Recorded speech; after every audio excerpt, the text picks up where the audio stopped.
بسم اللہ الرحمن الرحیم۔ السلام علیکم ورحمۃ اللہ وبرکاتہ۔ اسلام کی تبلیغ اور ہم کے ناظرین، آج میں آپ کے خدمت اقدس میں قیامت کی قریبی اور بڑی علامات لے کر حاضر ہوئی ہوں۔ حضرت حذیفہ بن اسید غفاری سے مروی ہے کہ ایک مرتبہ ہم پر آفتاب نبوت طلوع ہوا اور اس وقت ہم آپس میں مذاکرہ کر رہے تھے۔ نبی صلی اللہ علیہ وسلم نے پوچھا کہ تم لوگ کس موضوع پر مذاکرہ کر رہے ہو؟ لوگوں نے عرض کیا، یا ہم لوگ قیامت کا تذکرہ کر رہے ہیں۔ نبی صلی اللہ علیہ وسلم نے فرمایا، قیامت اس وقت تک قائم نہ ہوگی جب تک کہ تم اس سے پہلے 10 علامتیں نہ دیکھ لو۔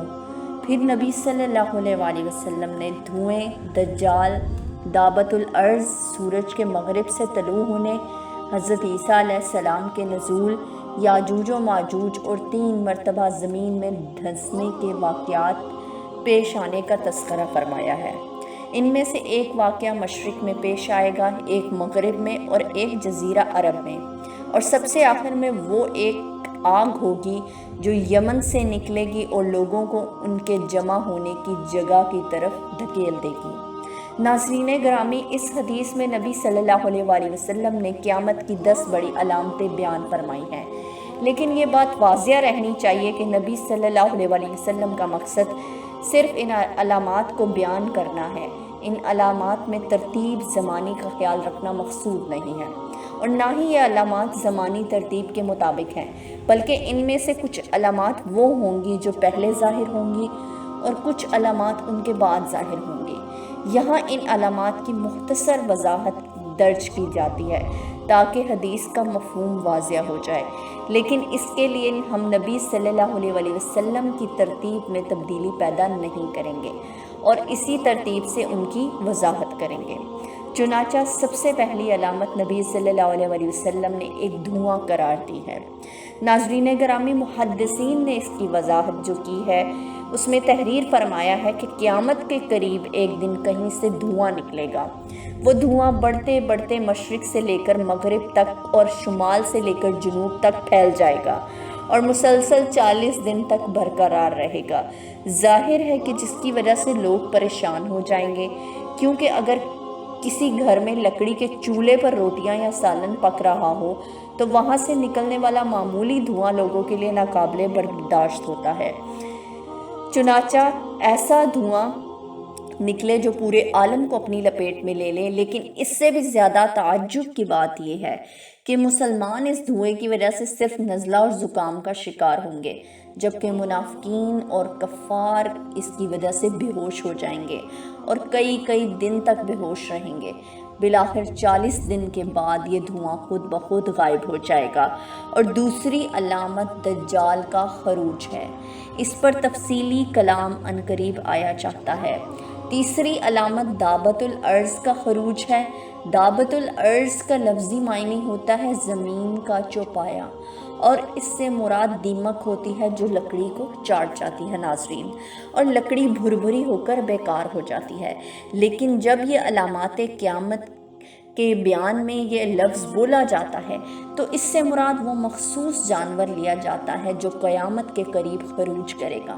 ناظرین گرامی، اس جانور کا چہرہ اور قد و قامت عام جانوروں سے مختلف ہوگا۔ قیامت کے قریب ایک دن حرم کعبہ میں زلزلہ آئے گا، جس کی وجہ سے صفا پہاڑی شک ہو جائے گی اور اس میں سے یہ جانور نکلے گا۔ اس جانور کے ایک ہاتھ میں حضرت موسیٰ علیہ السلام کی لاٹھی اور دوسرے ہاتھ میں حضرت سلیمان علیہ السلام کی انگوٹھی ہوگی۔ وہ جانور پوری دنیا میں پھر جائے گا اور ہر شخص پر نشان لگاتا جائے گا جو شخص مسلمان ہوگا۔ یہ جانور اس پر حضرت سلیمان علیہ السلام کی انگوٹھی سے نشان لگائے گا ناظرین، اور اس کی پیشانی پر مومن لکھ دے گا، اور جو شخص کافر ہوگا یہ جانور اس پر حضرت موسیٰ علیہ السلام کی انگوٹھی سے مہر لگا دے گا اور اس کی پیشانی پر کافر لکھ دے گا۔ یہ جانور انتہائی تیز رفتار ہوگا اور کوئی شخص دوڑ میں اس کا مقابلہ نہ کر سکے گا۔ مومن اور کافر کے درمیان اس امتیاز کے بعد اسے ختم کرنا ممکن نہ ہوگا، اور 1000 طرح کے جتن کر لینے کے بعد بھی پیشانی پر لکھے ہوئے لفظ مومن یا کافر کو مٹایا نہ جا سکے گا ناظرین، اور مومن و کافر کی شناخت اس کے بعد نہایت آسان ہو جائے گی۔ چوتھی علامت جو کہ قیامت کی انتہائی قریبی علامت ہے، اس کے بعد کسی کا ایمان لانا معتبر نہ ہوگا۔ سورج کا مغرب سے طلوع ہونا، اس پر تفصیلی کلام اپنے موقع پر آئے گا۔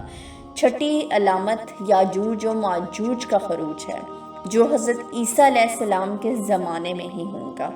ساتویں اور آٹھویں نویں علامت زمین میں لوگوں کو دھسائے جانے کے وہ 3 واقعات ہیں، جن میں سے ایک مغرب میں، ایک مشرق میں اور ایک جزیرہ عرب میں پیش آئے گا ناظرین۔ گو کہ ان علاقوں میں خسف کے ایسے واقعات بار بار آ چکے ہیں، لیکن احادیث کے سیاق و سباق سے واضح ہوتا ہے کہ قیامت کے قریب پیش آنے والے ایسے واقعات ماضی کی نسبت بہت زیادہ ہولناک اور خطرناک ہوں گے۔ ان کے نقصانات بہت زیادہ ہوں گے اور ان کے نتیجے میں لوگوں کی ایک بہت بڑی تعداد کو زمین میں دھسا دیا جائے گا۔ ناظرین گرامی، 10ویں اور آخری علامت سرزمین یمن سے ایک آگ کا خروج ہے، جو لوگوں کا پیچھا کرے گی اور انہیں گھیر گھار کر ملک شام میں جمع کر دے گی۔ خلاصہ کلام یہ کہ قیامت سے پہلے ان 10 علامتوں کا پورا ہونا ضروری ہے۔ جب تک یہ علامات پوری نہ ہوں گی قیامت نہ آئے گی۔ واللہ عالم، قیامت سے پہلے 30 دجال رونما ہوں گے۔ ناظرین، حضرت ابو ہریرہ رضی اللہ تعالیٰ عنہ سے مروی ہے کہ نبی پاک صلی اللہ علیہ وسلم نے فرمایا، قیامت قائم نہ ہوگی یہاں تک کہ کچھ دجال اور کذاب بھیج دیے جائیں گے جو 30 کے قریب ہوں گے، اور ان میں سے ہر ایک کا یہی گمان ہوگا کہ وہ اللہ کا رسول ہے۔ نعوذ باللہ۔ یہاں میں ان احادیث کا بیان شروع کر رہی ہوں جن کا تعلق فتنہ دجال کے ساتھ ہے۔ ناظرین، روئے زمین پر تاریخ انسانیت کا یہ سب سے بڑا فتنہ ہوگا جو اپنے وقت پر رونما ہوگا۔ زیر تذکرہ حدیث کی وضاحت سے قبل دجال کا لفظی معنی سمجھ لینا بہت ضروری ہے۔ چنانچہ علماء نے لکھا ہے کہ دجال کا لفظ دجل سے نکلا ہے، اور دجل کا معنی ہے مکر و فریب۔ یہ لفظ اردو محاورے میں بھی استعمال کیا جاتا ہے۔ کہا جاتا ہے کہ فلاں آدمی نے دجل و فریب سے کام لیا۔ اس کا مطلب یہ ہوتا ہے کہ فلاں آدمی نے مکاری سے کام لیا۔ چونکہ دجال بھی انتہائی مکر و فریب سے کام لے گا، اس لیے اسے دجال کا نام دیا گیا ہے۔ اسی طرح لفظ دجل کا ایک معنی ہے خلط ملط کرنا۔ چونکہ دجال حق اور باطل کو خلط ملط کر دے گا کہ ان دونوں میں امتیاز کرنا مشکل ہو جائے گا، اس لیے اسے دجال کا نام دیا گیا ہے۔ ناظرین گرامی، زیر تذکرہ حدیث میں نبی صلی اللہ علیہ وسلم نے یہ پیشن گوئی فرمائی ہے، قیامت آنے سے پہلے 30 دجال اور کذاب لوگ آئیں گے۔ ان میں سے ہر ایک شخص نبوت کا جھوٹا دعویٰ کرے گا اور خود کو اللہ کا پیغمبر قرار دیتا ہوگا، حالانکہ اللہ تعالیٰ نے نبوت اور رسالت کا سلسلہ جناب محمد رسول اللہ صلی اللہ علیہ وسلم پر ختم فرما دیا۔ ان کے بعد کوئی نبی اور پیغمبر نہیں آئے گا، اور اگر کوئی شخص نبوت کا دعویٰ کرتا ہے وہ جھوٹا اور کذاب دجال ہے۔ ایسے دجالوں اور کذابوں کا سلسلہ نبی صلی اللہ علیہ وسلم کے دربار سعادت سے ہی شروع ہو گیا تھا، اور پھر بہت سے خبتی لوگوں نے یہ تاج اپنے سر پر جمانے کی کوشش کی، جس میں وہ بری طرح ناکامیاب ہوئے۔ ناظرین، ایسے لوگوں کی تعداد بہت زیادہ ہے، اور زیر تذکرہ حدیث میں 30 کا عدد یا تو کثرت بیان کرنے کے لیے ہے، یا پھر نبی صلی اللہ علیہ وسلم کا مقصد یہ ہے کہ نبوت کا جھوٹا دعویٰ کرنے والے دجالوں میں سے 30 کذابوں کا فتنہ بہت زیادہ پھیل جائے گا۔ ان کے معتقدین کا دائرہ بہت وسیع ہو جائے گا، اور ان کے فتنے سے مسلمانوں کی اچھی خاصی تعداد متاثر ہوگی۔ بالآخر اللہ تعالیٰ انہیں اور ان کے ہم نواؤں کو تباہ و برباد فرمائے گا۔ ان کا سب سے آخری فرد وہ دجال اکبر ہوگا جو ان تمام دجالوں اور کذابوں سے بڑھ کر فتنہ ہوگا، اور اس کی وجہ سے مسلمانوں کی سخت آزمائش کی جائے گی۔ ناظرین گرامی، اس فہرست میں سب سے پہلے نام مسلمہ کذاب کا ہے، جس نے نبی صلی اللہ علیہ وسلم کی حیات طیبہ میں ہی نبوت کا دعویٰ کر دیا تھا، اور یمامہ کے لوگوں نے اس کی نبوت کو تسلیم کر لیا تھا۔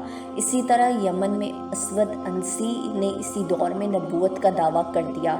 سیدنا صدیق اکبر رضی اللہ تعالیٰ عنہ کے دور خلافت میں بنو اسد بن خزیمہ کے طلیحہ بن خویلد نے نبوت کا دعویٰ کیا۔ بنو تمیم کی ایک عورت سجاہ تمیمہ کو شوق چڑھا اور اس محبوط الحواس عورت نے بھی نبوت کا دعویٰ کر دیا۔ ان لوگوں کے واقعات مشہور اور لوگوں کو معلوم ہیں، اس لیے ان کی تفصیل میں ہم نہیں جائیں گے۔ تاہم اتنی بات واضح کرنا ضروری ہے کہ اسود عنسی تو نبی صلی اللہ علیہ وسلم کے دور سعادت میں ہی مارا گیا تھا۔ مسلمہ کذاب کو سیدنا صدیق اکبر رضی اللہ تعالیٰ عنہ نے کیفر کردار تک پہنچایا، جبکہ طلیحہ اور سجاہ نے اپنے اس دعوے سے توبہ کر لی تھی۔ نبوت کا جھوٹا دعویٰ کرنے والے ان دجالوں کا سلسلہ چلتا رہا۔ شیطان کے چیلے انسانوں کی شکل میں شیطانیت اور گمراہی پھیلاتے رہے، لیکن ہر زمانے میں ان کے جھوٹ اور دجل و فریب کو واضح کرنے کے لیے اللہ تعالیٰ نے اپنے چند بندوں سے کام لیا اور لوگوں کے ساتھ حق کو نمایاں کر دیا۔ ماضی قریب میں ایک محبود الحواس آدمی کے دل دماغ پر بھی شیطان قابض ہوا اور اس سے اس کام پر آمادہ کیا۔